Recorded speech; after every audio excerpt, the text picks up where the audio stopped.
he ran and embraced him. I am not a runner. So rest assured, if I'm running, you better join me because I'm either running from something or I'm running because there's an emergency. And maybe that's why I'm always drawn to the word ran in this passage, no matter how many times I've read it. But there was something that I learned recently that I never realized was a part of the story.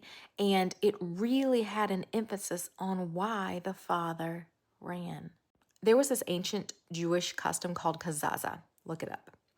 All right, kazaza was a practice of the community. When a child left home and abandoned his family, took his inheritance, and decided to leave the community, that if they should come back, kazaza would take place. And what would happen is when this child came back because he had squandered everything, the people of the community would run with these clay pots and they would come before him and throw them down on the ground and break them. And what that symbolized was the brokenness between the relationship of this community and this person and their wishful thinking that they would stay broken.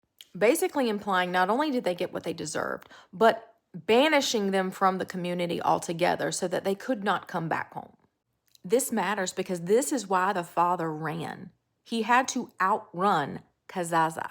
You see, if the father could make it to the son before the people in the town and community could see the son coming back, then they could embrace and he can reconcile to his son. And due to this reconciliation, Kazaza would not take place and the son would be welcomed back into the home and the community. But I want you to understand something. His love and action was screaming long before he ran and embraced him. And we can see why by looking at his brother's reaction to the whole situation. You see, the scripture says that he was a long ways off when the father saw him. This means that the father had to eagerly be looking consistently for the son to come back home so that he could prepare himself to outrun Gazaza. His brother was fully aware of Kazaza and knew that it would take place if his brother came home. He was not busy looking for him because he was expecting Kazaza to take place. This is why he was so surprised, not only to find that his brother was home, but that there was a feast being thrown in his honor. The brother was looking for Kazaza because he did not have forgiveness in his heart towards his brother for what he had done. The father was ready to run because he had already forgiven his son in his heart. And I say all that to say this.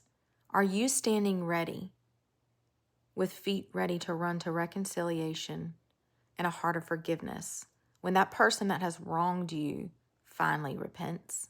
This in no way is saying you have to be reconciled to everybody who's wronged you, but it's more about your heart posture, even in the absence of an apology.